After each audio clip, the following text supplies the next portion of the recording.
دوستو، آج کی کہانی سننے سے پہلے دل کو تھام لیجئے، کیونکہ یہ واقعہ ایسا ہے جو آپ کے رونگٹے کھڑے کر دے گا۔ سوچو، اگر شادی کے بعد ایک شوہر یہ کہے کہ میں نے اپنی بیوی کو چھوا تک نہیں، اور پھر بیوی 6 مہینے بعد اچانک حاملہ ہو جائے، تو یہ بچہ کس کا ہے؟ کس نے بیوی کے دامن کو داغدار کیا؟ یہی سوال ایک شوہر کو پاگل پن کی حد تک لے گیا، اور پھر وہ بن بیٹھا اپنی ہی بیوی کا قاتل۔ ایسی مزید حقیقی کہانیاں سننے کے لیے چینل کو سبسکرائب کیجئے، بیل آئیکن کو دبا دیجئے تاکہ آپ کوئی ویڈیو مس نہ کرے۔ آئیے اس درد بھری کہانی میں آگے بڑھتے ہیں۔ چھتیس گڑھ کے ایک چھوٹے قصبے پالودہ بازار میں 21 سالہ سنجو نشاد کی ملاقات انسٹاگرام پر ایک خوبصورت لڑکی سنجیدہ نشاد سے ہوتی ہے۔ آن لائن باتیں دھیرے دھیرے محبت میں بدلتی ہیں۔ چیٹ، کالز اور ملاقاتیں، سب کچھ تیزی سے آگے بڑھتا ہے، اور دونوں فیصلہ کر لیتے ہیں کہ وہ ایک دوسرے کے بغیر نہیں جی سکتے۔ کچھ ہی مہینوں بعد سنجو اور سنجیتا نے سماج اور رشتہ داروں کی مخالفت کے باوجود محبت کی شادی کر لی۔ شروع کے دن خوابوں کی طرح گزرے، لیکن شادی کے چند ہفتوں بعد ہی ان کے رشتے میں تلخی آنے لگی۔ شادی کو 6 مہینے گزر گئے، مگر حیرت کی بات یہ تھی کہ سنجو اور سنجیتا کے بیچ کوئی جسمانی رشتہ قائم نہیں ہوا۔ سنجو کہتا تھا، میں نے 6 مہینے تک اپنی بیوی کو چھوا تک نہیں، پھر یہ کیسے ممکن ہے؟ لیکن ایک دن اچانک سنجیتا کی طبیعت بگڑتی ہے۔ ڈاکٹر کے پاس جانے پر معلوم ہوتا ہے کہ وہ حاملہ ہے۔ یہ سن کر سنجو کے پیروں تلے زمین کھسک گئی۔ سنجو کے دماغ میں ایک ہی سوال گونجنے لگا، آخر یہ بچہ کس کا ہے؟ یہ شک سنجو کے دل میں آگ بن کر پھیلنے لگا۔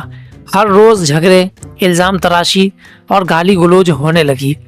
سنجیتا کہتی رہی کہ وہ بے قصور ہے، لیکن سنجو کا دماغ اب اندھے جنون میں بدل چکا تھا۔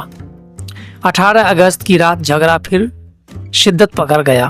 سنجو نے غصے میں آ کر چاقو اٹھایا اور سنجیتا کی گردن پر وار کر دیا۔ وہ لمحے بھر میں زمین پر گر گئی۔ خون کے دھارے کمرے میں بہنے لگے۔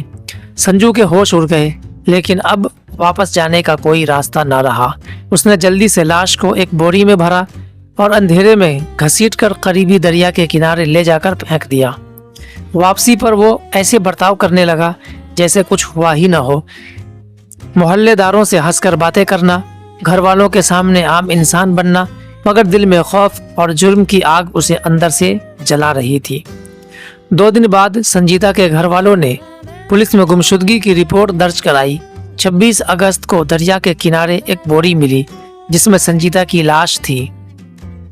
لاش پر چاقو کے نشان دیکھ کر پولیس سیدھے سنجو تک پہنچی۔ پہلے تو اس نے انکار کیا، لیکن کرک باز پرس کے بعد وہ ٹوٹ گیا اور اپنا جرم قبول کر لیا۔ عدالت کے کٹہرے میں کھڑا سنجو صرف ایک ہی بات بار بار دہراتا رہا، میں نے اسے نہیں چھوا، پھر وہ حاملہ کیسے ہو گئی؟ لیکن اب نہ سوال باقی رہا نہ جواب۔ باقی رہی تو صرف ایک برباد زندگی، ایک اجڑا ہوا گھر اور ایک ایسی کہانی جس نے سب کو ہلا کر رکھ دیا۔ یہ کہانی ہمیں سکھاتی ہے کہ شک اور غصہ انسان کو حیوان بنا دیتی ہے۔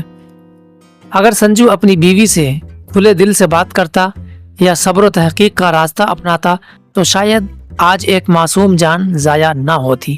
اگر آپ کو یہ کہانی سنسنی خیز اور سبق آموز لگی ہو تو چینل کو سبسکرائب ضرور کریں تاکہ ایسی مزید حقیقی کہانیاں آپ تک بر وقت پہنچتی رہے۔